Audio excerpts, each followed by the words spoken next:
اللہ تبارک و تعالیٰ کا بے پناہ فضل و کرم ہے کہ اللہ تعالیٰ نے ہمیں مغرب کی نماز باجماعت ادا کرنے کی توفیق نصیب فرمائی، اور اس کے ساتھ ساتھ اللہ تعالیٰ نے جو سب سے بڑی دولت ہمیں دی ہے وہ دین کی محنت ہے۔ دین کی محنت کرنے کے لیے اور دین کو آگے بڑھانے کے لیے، اس کی فکر کرنے کے لیے اللہ تعالیٰ نے ہمیں یہاں پر فکروں کے ساتھ بیٹھنے کی توفیق نصیب فرمائی۔ دوستو، اللہ تعالیٰ کا فرمان ہے ان اللہ یعطی الدنیا لمن یحب، کہ اللہ تعالیٰ دنیا اسے بھی عطا فرماتے ہیں جسے محبت کرتے ہیں، وَلِمَن لَا يُحِبُّ، اور اسے بھی عطا کرتے ہیں جس سے محبت نہیں کرتے، یعنی ایمان والے کو بھی اور غیر ایمان والوں کو بھی دنیا اللہ دیتے ہیں۔ آگے اللہ تعالیٰ فرماتے ہیں وَإِنَّ الدِّينَ لَا يُعْطِي إِلَّا مَن يُحِبُّ، لیکن دین کا معاملہ جہاں تک ہے اللہ تعالیٰ صرف اور صرف اسی کو عطا فرماتے ہیں دین اور دین کی محنت جس سے اللہ محبت کرتے ہیں۔ اللہ اکبر۔ تو یہاں پر آج ہمارا بیٹھنا دین کی محنت کے لیے، دین کی محنت کی فکروں کے لیے، یہ اصل میں اس بات کی علامت ہے کہ اللہ اس سارے مجمع سے کیا کرتے ہیں؟ محبت کرتے ہیں۔ اللہ اکبر۔ تو دوستو، یہ کوئی معمولی بات نہیں ہے، بلکہ یہ اللہ تبارک و تعالیٰ کی سب سے بڑی دولت ہے، دین کی محنت کا مل جانا، دین کی فکر دل میں آ جانا۔ تو دوستو، اس دنیا میں دین آیا ہے، اسلام آیا ہے، وہ دعوت کے راستے سے آیا ہے۔ انبیاء اکرام کو، تمام پیغمبروں کو اللہ تعالیٰ نے دعوت دے کر بھیجا ہے۔ دعوت کے راستے میں سب سے زیادہ مجاہدہ آتا ہے۔ نبی کریم صلی اللہ علیہ وسلم فرماتے ہیں اوذیت فی اللہ ما لم یؤذ احد وخفت فی اللہ ما لم یخف احد۔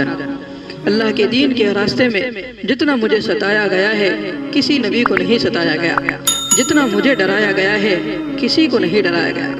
تو عزیز دوستو، معلوم ہوا کہ دعوت کا راستہ مجاہدوں کا ہے، شدائد اور بلا کا راستہ ہے۔ اس کے اندر مصیبتیں آئیں گی، تکلیفیں آئیں گی۔ دین، ایمان و اسلام یہ صرف مجاہدوں کے راستے سے آیا ہے دوستو۔ اس کے اندر ہمیں نفس کا جہاد کرنا ہے، جان کا جہاد کرنا ہے، مال و دولت ہر چیز کا جہاد کرنا ہے، یعنی اس کے لیے ہمیں قربانیاں دینی ہے۔ اللہ تعالیٰ فرماتے ہیں والذین جاہدوا فینا، جو ہماری راہ میں کلمہ بلند کرنے کے لیے، ہماری دعوت کو اور ہمارے دین کو بلند کرنے کے لیے آگے بڑھتے ہیں تو لنہدینہم سبلنا، ان کے اوپر کامیابی کے راستے ہم کھول دیتے ہیں، ان کے اوپر کامیابی کے راستے ہم کھول دیتے ہیں، یہ اللہ کا وعدہ ہے۔ وَإِنَّ اللَّهَ لَمَعَ الْمُحْسِنِينَ، اور اللہ ایسے لوگوں کے ساتھ ہوتے ہیں، یعنی جو دین کی محنت لے کر آگے بڑھتے ہیں گویا اللہ ان کا ہاتھ پکڑ کر چلتے ہیں۔ جس طرح چھوٹا بچہ جب کہیں جانا ہوتا ہے اور اس کے ابو کے ساتھ جاتا ہے تو کیا کہتا ہے کہ میں ابو کے ساتھ جا رہا ہوں، تو لوگ کہتے ہیں کہ بھئی تمہارے پاس پیسے نہیں، کوئی ضرورت نہیں کیونکہ ابو ساتھ ہے۔ بھئی تمہارے وہاں راستہ خطرناک ہے، تمہیں کوئی پریشانی نہیں، ابو ساتھ ہے، کوئی پریشانی نہیں۔ تو اسی طرح جو دین کی دعوت لے کر چلتے ہیں اللہ ان کے ساتھ ہوتے ہیں، انہیں کسی چیز کی کوئی پریشانی کی ضرورت نہیں ہوتی، کیونکہ وَإِنَّ اللَّهَ لَمَعَ الْمُحْسِنِينَ۔ ایسے لوگوں کے ساتھ کون ہے؟ اللہ تبارک و تعالیٰ ہے، اللہ ہی ان کے لیے راستے کھولتے رہیں گے، اور جب محنت احسان کے درجے تک پہنچ جائے گی تو ہماری معیت اور نصرت اللہ کے ساتھ ہے۔ تمام انبیاء اپنی قوم و علاقوں کو دعوت دیتے چلے آئے ہیں۔ جب کوئی نبی دعوت دیتا تو کچھ لوگ ایمان، اسلام اور اعمال میں آتے، لیکن جب اس نبی کا وصال ہو جاتا تو طاغوتی دعوت، شیطان کی دعوت آتی۔ جیسے نوح علیہ السلام ایک عرصے تک دعوت دیتے رہے، ان کے بعد طاغوت، شیطان کی دعوت آئی اور قوم کے اندر سے دین و ایمان نکل گیا، کیونکہ قوم داعی نہیں تھی۔ طاغوت نے امت کا رخ بتوں کی طرف پھیر دیا، یعنی شیطان نے۔ پھر ہود علیہ السلام آئے، دعوت دی، کچھ لوگ ایمان میں آ گئے۔ حضرت ہود علیہ السلام کے وصال کے بعد پھر باطل نے امت کا رخ پھیر دیا۔ اسی طرح تمام انبیاء اکرام کے مرنے کے بعد ایسا ہوا، لیکن نبی کریم صلی اللہ علیہ وسلم پر وہ آیت اتاری کہ کسی نبی پر وہ آیت نہیں اتاری۔ کہا گیا قُلْ هَذِهِ سَبِيلِي أَدْعُو إِلَى اللَّهِ عَلَى بَصِيرَةٍ أَنَا وَمَنِ اتَّبَعَنِي۔ اے نبی صلی اللہ علیہ وسلم کہہ دیجئے کہ یہ میرا راستہ ہے جس کو میں لوگوں کی طرف، جو لوگوں کو اللہ کی طرف بلاتا ہوں، میں وَمَنِ اتَّبَعَنِي، اور میرے آنے والے بعد کی نسلیں۔ تو گویا کہ آپ بھی دیں گے، یہ دعوت کا کام کریں گے، اور آپ کے بعد جو امت ہوگی آپ کی پیروکار، آپ کی اتباع کرنے والی، وہ امت بھی یہی کام کرے گی۔ ماشاءاللہ کتنی بڑی بات ہے۔ اور آپ صلی اللہ علیہ وسلم کے بارے میں بتایا لا نبی یا بعدی، کہ میرے بعد کوئی نبی نہیں ہوگا، ولا امت بعدکم، اور میری امت کے بعد کوئی امت نہیں ہوگی، قیامت تک یہ دعوت چلے گی اور یہ دین چلے گا اور اسی نبی کی دعوت اور اسی نبی کا طریقہ چلے گا۔ تو گویا کہ نبی کریم صلی اللہ علیہ وسلم کے بعد اب یہ دعوت ہمیں دی گئی، اگر ہم اس دعوت کو پوری کائنات کے اندر چھوڑ دیں تمام ایمان والے، تو جس طرح پچھلی امتوں کے نبیوں کے ختم ہونے کے بعد باطل غالب ہو گیا تھا، شیطانی طاقت اور طاغوتی طاقت غالب آ گئی تھی، اسی طرح یہاں پر بھی ہوگا دوستو۔ اس لیے اب نہ نبی ہمارے پاس موجود ہے اور نہ صحابہ موجود ہے، تو اب یہ کام ہمیں کرنا ہے اور اس کام کو لے کر اللہ کی نصرتوں کے ساتھ ہم آگے بڑھیں گے اور اس کام میں یقین کی دعوت دینا ہوگا۔ یہ حق کا راستہ ہے۔ حضرت ابوبکر صدیق رضی اللہ عنہ نے ایمان لاتے ہی دعوت دینی شروع کر دی۔ ایک صحابی مسلمان ہوئے، مکہ سے باہر کے رہنے والے تھے، کہا میں مکہ میں ٹھہرنا چاہتا ہوں۔ آپ نے فرمایا اپنے قبیلے میں جاؤ۔ وہ گئے اور 4 سال بعد آئے۔ اس سے معلوم ہوا کہ حضور اکرم صلی اللہ علیہ وسلم حکمت و حسن تدبیر کے ساتھ صحابہ اکرام کو لے کر چلتے تھے، دیکھتے تھے کہ کس میں کتنی قوت ہے، کتنا برداشت ہے، کتنا صبر ہے، اس اعتبار سے لے کر صحابہ اکرام کو چلتے تھے۔ حضور اکرم صلی اللہ علیہ وسلم کے زمانے میں کوئی مسجد دعوت کے لیے نہیں تھی۔ آج ہمارے پاس ماشاءاللہ مسجدیں ہیں اور مرکز ہے، مراکز ہیں، کئی جگہ ہر شہر میں اور ہر ضلع میں مرکز بنا ہوا ہے دعوت تبلیغ کا، اور ہر جگہ ماشاءاللہ نصرت کرنے کے لیے صحابہ موجود ہے، ہجرت کرنے کے لیے، نصرت کرنے کے لیے تمام چیزیں آج ہمارے پاس ہیں، لیکن اس کے باوجود بھی ہماری محنتیں کم ہیں۔ لیکن تھوڑا ماضی میں چلے جاؤ اور ذرا غور سے دیکھو، نبی کریم صلی اللہ علیہ وسلم کے زمانے میں کوئی مسجد نہیں تھی، نہ کوئی مرکز تھا۔ نبی کریم صلی اللہ علیہ وسلم کے زمانے میں بھی کوئی مرکز نہیں تھا۔ حضرت داؤد علیہ السلام کے قوم کی طرف چلے جاؤ، ان سے پہلے کسی نبی کے زمانے میں کوئی مسجد نہیں تھی، مسجد ہی نہیں تھی، نہ کوئی مرکز تھا اور نہ کوئی نصرتیں ہوا کرتی تھی۔ اس کے باوجود بھی لوگ اپنے اس کام کو آگے بڑھاتے رہے۔ دار ارقم، نبی کریم صلی اللہ علیہ وسلم کے زمانے میں دار ارقم میں تعلیم دیتے تھے، مکہ میں، لیکن آج کل ہر جگہ آرام کدہ اور ماشاءاللہ بہترین آرام اور زیب و زینت سے مزین مراکز بنائے گئے، جہاں پر ہر قسم کی سہولتیں ہیں۔ پہلے جہاں پر چھوٹی موٹی مسجدیں بھی تھی یا جہاں پر رہنے کے لیے صحابہ اکرام کو کچھ ٹھکانہ بھی ملتا تھا، نہ کوئی بیت الخلاء کی سہولت تھی، نہ سونے کی سہولت تھی، نہ کوئی نصرت کی سہولت تھی، کچھ نہیں تھا۔ لیکن الحمدللہ آج جگہ جگہ ماشاءاللہ آرام دہ مرکز بنائے گئے، مسجدیں بنائی گئی، وہاں پر نصرت کرنے کے لیے ساتھی موجود ہیں۔ حضرت اس سے پہلے حضرت نوح علیہ السلام، حضرت لوط علیہ السلام، یہ جتنے انبیاء کرام آئے ان کے کوئی مرکز نہیں تھے، لیکن پھر بھی انہوں نے دین کی دعوت کو آگے بڑھایا۔ تو دوستو ہمیں بھی چاہیے کہ ہم اس دعوت کو آگے بڑھاتے رہیں، اللہ تعالیٰ کی مددیں ہمارے ساتھ ہوگی۔ نبی کریم صلی اللہ علیہ وسلم نے اسی بے سر و سامانی کے ساتھ اس طرح محنت کی کہ اسی دعوت کے ساتھ حضرت ابوبکر رضی اللہ عنہ، حضرت عمر رضی اللہ عنہ، حضرت عثمان غنی رضی اللہ عنہ، حضرت علی رضی اللہ عنہ، حضرت جعفر رضی اللہ عنہ، نہ جانے کتنے صحابہ کو اللہ کے رسول صلی اللہ علیہ وسلم نے تیار کیا۔ ہر صحابی اپنے جگہ زبردست داعی بنے اور امت میں پہل کر اس دین کو آگے بڑھایا، اور جو وہ اچھے کام کیے اور دین کو آگے بڑھانے کے لیے کیا، ان کا اجر آج تک بھی ان کو ملتا رہے گا۔ وہ اللہ کے نزدیک چلے گئے، رضی اللہ عنہ کا لقب پا گئے، اس کے ساتھ ساتھ دنیا میں ایسے اثر چھوڑے جس کا اثر آج بھی ان کو مل رہا ہے۔ جو انسان اچھا طریقہ اختیار کرتا ہے قیامت تک اس کے لیے وہ جاری ہو جاتا ہے، اور جو برا طریقہ اختیار کرتا ہے اس کا گناہ اس کو ہوتا رہتا ہے۔ تو ہم دعوت دینے والے ہیں، امت کو بلانے والے ہیں۔ دوستوں ہم دعوت دینے والے امت ہے، امت کو بلانے والے ہیں، اقوام عالم کو متوجہ کرنے والے ہیں۔ تو ہمارے اعمال درست ہو رہے ہوں، معاشرہ پاکیزہ ہو رہا ہو، یہ ہمیں غور کرنے کی ضرورت ہے، فکر کرنے کی ضرورت ہے۔ درخت کے لیے 4 چیزیں ہیں: پھل، شاخ، تنا اور جڑ۔ ان سارے کی ایمان جڑ ہے۔ اعمال شاخ دیتے ہیں، اخلاق پھل دیتے ہیں، اور معاملات، معاشرت یہ تنا ہے۔ جب ہمارے اخلاق، معاملات، معاشرت درست ہوں گے تو دوستوں لوگوں کے دل ایسے کھینچیں گے کہ روکنے سے نہیں رکیں گے۔ ایمان کی محنت میں کشش و جاذبیت ہے، آج ہمارے ایمان و اعمال کشش کا ذریعہ نہیں بن رہے ہیں۔ صحابہ اکرام کے بارے میں آتا ہے کہ 2 صحابی ملیشیا کی طرف یا انڈونیشیا کی طرف غالباً نکلے اور اس کے بعد وہاں پر آباد ہوئے۔ اس کے بعد انہوں نے دکان کھولی، تجارت کی۔ کتابوں میں لکھا ہے کہ وہ اتنی ایمانداری کے ساتھ دکان چلاتے تھے کہ دیگر دکانیں بھی موجود تھے لیکن وہاں کوئی نہیں جاتا تھا۔ ان دونوں کے پاس قطاریں لگی رہتی تھی اور جب بھی نماز کا وقت ہوتا تو یہ دکان بند کر دیتے تھے، لیکن انہوں نے دعوت کا کام شروع نہیں کیا تھا۔ اس صحابہ سے پوچھا گیا کہ آخر کیا بات ہے کہ آپ ایسے وقت میں نماز کے لیے چلے جاتے ہیں، جب لوگوں کی آپ ایسے وقت میں دکان بند کر کے چلے جاتے ہیں جس وقت لوگوں کی قطار ہوتی ہے، آخر کیا ماجرا ہے؟ تو انہوں نے کہا کہ اصل میں یہ ہمارے رب کا وقت ہوتا ہے، اپنے رب کے لیے نماز کا وقت ہوتا ہے۔ تب انہیں پتا چلا کہ نماز کیا چیز ہے، نماز کیوں پڑھتے ہیں۔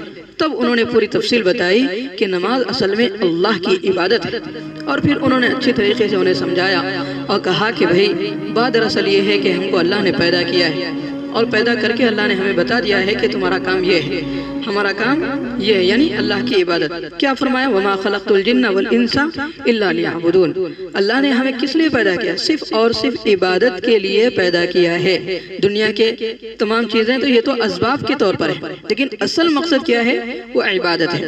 جیسے انہوں نے کہا کہ بھئی ایک آدمی ہے جس کو ہم اپنے دکان پر نوکر رکھ رہے ہیں اور اس سے کہیں کہ بھئی دکان کا کام کرنا ہے۔ اب وہ آدمی دن بھر پورے باہر کے کام کر رہا ہے، دکان کا کام نہیں کر رہا ہے، کیا کہیں گے؟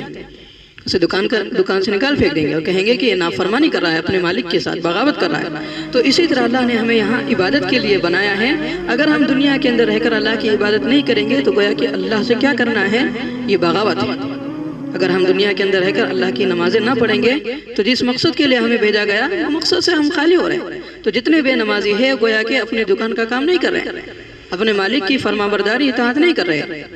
تو جب انہوں نے یہ بات کہی تو سارے کے سارے لوگ، انڈونیشیا کے جتنے لوگ تھے غالباً وہ تقریباً لوگ اسلام میں داخل ہوتے گئے، چلے گئے، اتنے ایمان میں داخل ہو گئے کہ آج انڈونیشیا ماشاءاللہ پورا کا پورا اسلامی ملک بن گیا۔ تو کوئی معمولی بات نہیں ہے دوستو۔ تو صحابہ نے ایسی محنت کی جہاں پر کچھ بھی اسباب نہیں تھے۔ آج ہمارے پاس اتنے اسباب ہیں، اس کے بعد بھی داعی بننا ہمارے لیے مشکل ہو رہا ہے۔ ایمان کی محنت میں کشش و جذبیت ہے دوستو۔ اگر ہمارے اندر یہ معاملات، معاشرت، یہ حسن اخلاق ہوں گے تو دین خود بخود آگے پھیلے گا دوستو۔ تو ہمیں چاہیے کہ ہم یہ کوشش کریں، جتنی ہمارے اعمال کے اندر کشش ہوگی، حلاوت ہوگی، اتنا معاملات و معاشرت پر اثر پڑے گا، اور ان پر لوگوں کو لانے کی فکر ہم کر رہے ہوں گے تو انشاءاللہ یہ فکر ہماری کامیاب ہوگی۔ فکر کرنے والوں کو اللہ نوازتے ہیں، اللہ کوشش محنت کو دیکھتے ہیں۔ بندے کے بس میں اور کیا ہے کوشش کے علاوہ؟ ہم صرف محنتیں ہماری ہے، فکریں ہماری ہے، لیکن کامیابی تک پہنچانا، منزل مقصود تک لے جانا اور ترقی دینا یہ اللہ کا کام ہے، ہدایت دینا یہ اللہ کا کام ہے۔ ہمارا کام صرف کوشش اور فکر ہے۔ تقدیر اللہ کی اور ترغیب اور فکریں یہ ہماری، تفکیر ہماری ہے، تقدیر اللہ کی ہے۔ تو خدا کی شان کے مطابق کیا ادا ہو سکتا ہے ہماری فکروں کے علاوہ؟ تو اپنی کوتاہیوں پر معافی مانگتے رہے، قصوروں کا اعتراف کرتے رہیں، اس سے اللہ دلوں میں محبت پیدا کر دیں گے۔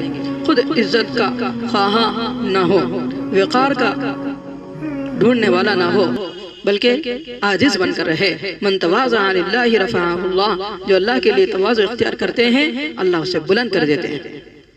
نبی پاک صلی اللہ علیہ وسلم اور تمام انبیاء جو دین لے کر آئے، خود اس کا نمونہ کر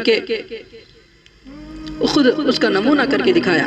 حضرت عائشہ رضی اللہ عنہ سے پوچھا گیا نبی کریم صلی اللہ علیہ وسلم کے اخلاق کیا تھے؟ فرمایا کان خلقہ القرآن، کہ پورا قرآن ان کا اخلاق ہے۔ تو اس سے پتہ چلتا ہے کہ نبی صرف دین کی دعوت زبان سے نہیں بلکہ عملی زندگی خود عمل تھی۔ تو نبی کا نظریہ عمل بھی ہوتا ہے، محض تھیوری نہیں۔ بے فکری ہو، بے پرواہی ہو، یہ ٹھیک نہیں ہے دوستو۔ بے پرواہ تو خدا ہے، واللہ الغنی، اللہ بے نیاز ہے، اور ہماری جہاں تک بات ہے وانتم الفقراء، ہم تو بے نیاز، ہم تو محتاج ہیں۔ اللہ کو کسی چیز کی ضرورت نہیں، لیکن بندوں کی ضرورت ہے۔ آدمیت نام ہے اللہ کے حکموں کو بے چوں چرا مان کر ادا کر رہا ہو، یہ آدمیت ہے، اصل میں یہ عبدیت ہے، سب سے اونچا مقام ہے۔ قرآن میں فرمایا گیا سبحان الذی اسری بعبدہ، برسولہ نہیں فرمایا گیا، آپ صلی اللہ علیہ وسلم مجھے اٹھایا گیا، اپنے بندے کو اٹھایا گیا، تو یہ عبدیت اصل میں اونچا مقام ہے۔ تو ہمیں بھی عبد بننا ہے، غلام بننا ہے۔ عبدیت اپنے آپ کو فنا کر دینا ہے۔ جنات وہ انسان کی پیدائش عبدیت کے لیے، کوشش میں کوتاہی نہ کریں دوستو، اللہ نوازتے ہیں، اللہ نوازنے والے، اللہ قبول کرنے والے۔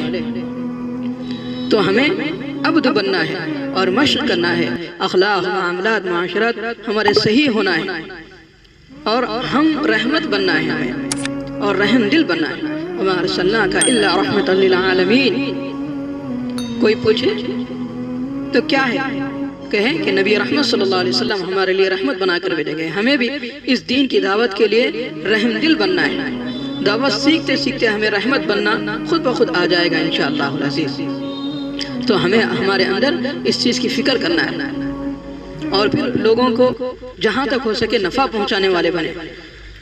خیر الناس من انفعهم الناس، نبی کریم صلی اللہ علیہ وسلم نے فرمایا لوگوں میں بہتر وہ ہے جو لوگوں کو زیادہ نفع پہنچائے۔ انبیاء علیہ السلام کا نفع کافروں کو بھی پہنچتا تھا۔ اللہ اکبر۔ آج تو ہمارے اندر یہ فطرت آ گئی کہ ہم اپنے دوستوں، اپنے بھائیوں کو نہیں پہنچاتے، بلکہ اپنے ساتھیوں سے بھی کبھی کبھی کتراتے ہیں۔ لیکن صحابہ اور انبیاء کا یہ کام تھا کہ وہ کافروں کو بھی اپنی طرف سے نفع پہنچانے کی کوشش کرتے تھے۔ انبیاء علیہ السلام کا نفع کافروں تک، مشرکوں تک پہنچا اور لوگوں کو جنت کی طرف لائے۔ سب سے بڑا نفع لوگوں کو جنت میں لے جانا ہے، اور ان کو تاریکیوں سے، اندھیروں سے نکالنا ہے، بد اخلاقی سے نکالنا ہے، اخلاق میں لانا ہے، صحیح معاملات میں لانا ہے۔ نیت کریں دوستوں کہ ہم اخلاق والے، حسن معاشرت والے بنے، امانت دار بنے، صفات میں کوئی اختلاف نہیں، چاہے خدا کو مانتا ہو چاہے نہ مانتا ہو۔ اگر ڈگری لے کر کسی یہودی کے یہاں جائے اور یوں کہے کہ میں خیانت کرتا ہوں، مجھے رکھ لو، تو وہ کہے گا مجھے امانت دار چاہیے۔ جو صفات اللہ کو پسند ہے وہی صفات انسان کو پسند ہے۔ تو اگر اخلاق و صفات آ جائیں گے تو انشاءاللہ سچے امانت دار بن جائیں گے، غریب پرور اور ہمدرد بن جائیں گے، تو دنیا کے نگاہوں میں اور اللہ کے یہاں بھی محبوب بن جائیں گے دوستو۔ تو صفات میں جاذبیت ہے، سچائی، امانت داری، ہمدردی، غریب پروری، حسن اخلاق لوگوں کو کھینچ لیں گے دوستو۔ جن لوگوں میں صفات آ جائیں گے ان کی طرف دل کھینچتے چلے جائیں گے۔ مکہ سے نجاشی بادشاہ حبشہ کے یہاں صرف ایک صفت کی وجہ سے حضور صلی اللہ علیہ وسلم نے صحابہ اکرام کو بھیجا کہ بادشاہ میں ظلم نہیں تھا، عدل تھا، اس میں عدل کی صفت تھی۔ اگر عدل کی صفت کسی میں ہے تو ماں باپ اگر ظالم ہیں اور کافر مظلوم ہیں تو کافر کی مدد کرے۔ 70 سال پہلے کی بات ہے کہ اس طرح کے واقعات دنیا کے اندر آئے تھے۔ ایک ہندو کی زمین مسلمان میں دبا لی تھی۔ مسلمان کا بھائی حج کر کے آیا تھا، ہندو نے کہا صرف حاجی صاحب کی گواہی پیش کروں گا، وہ عادل بن کر حج سے آیا ہوگا۔ وہ حاجی کچہری میں جج کے سامنے کہہ دیا کہ میرا بھائی نہ حق پر ہے اور ہندو حق پر ہے۔ عدل میں اپنے ماں باپ کو، کسی قوم برادری کو نہیں دیکھا جائے گا۔ جو حق ہے وہ حق ہے، اذا جاء الحق وزهق الباطل، جب حق آ گیا تو باطل کو مٹنا ہی ہے۔ عدل ہوگا تو عدل کی طرف سب لوگ آ جائیں گے دوستو۔ حق ہو تو حق کی طرف لوگ آ جائیں گے۔ آج صفات میں ایسی چیز ملی ہوئی ہے جسے دودھ میں گندگی ملی ہوئی، جیسے ملازمت میں رشوت، تجارت میں خیانت اور سود وغیرہ ملا ہو۔ اللہ اکبر۔ اللہ ان چیزوں سے ہم سب کی حفاظت فرمائے۔ بہرحال مقصد کلام یہ ہے کہ دعوت والا عمل اپنے کو بنانے کے لیے محنت کرنی ہے، دوسروں کو بھی دعوت دینا ہے، اور بننے کے لیے ان کے لیے کوشش کرنا ہے۔ اپنے اندر 6 نمبر لانے کی کوشش کرنا ہے۔ ہر ایک کا حق پر آنے کا جذبہ بن جائے، جان و مال دین پر لگانے کا جذبہ بن جائے، صحیح اعمال، صحیح اخلاق، صحیح معاملات، صحیح معاشرت والا بن جائے، تو یدخلون فی دین اللہ افواجا ہوگا کہ لوگ دین کے اندر فوج در فوج داخل ہونے شروع ہو جائیں گے۔ تو ہمیں اپنے آپ کی بھی اصلاح کرنا ہے، اپنے آپ کو بھی بنانا ہے، تب دوسروں کے عیوب نظر نہ آئیں گے دوستو، تب دوسروں کے عیوب پر پردہ ڈالیں گے۔ شیطان نے ہمارے اپنے اندر کے عیوب چھپا دیا ہے اور دوسروں کے عیوب دکھا دیا ہے، اس لیے آج ہم بگڑ رہے ہیں۔ یہ دیکھیں کہ میرے اندر صبر کی سچائی کی کتنی کمی ہے، جنت کے شوق میں کتنی کمی ہے، دوزخ کے خوف میں کتنی کمی ہے، اللہ کی محبت و عظمت میں کتنی کمی ہے۔ جب اپنی کمی نظر آئے گی تب ہدایت مانگیں گے، پھر باطل کو اپنے اندر سے نکالیں گے۔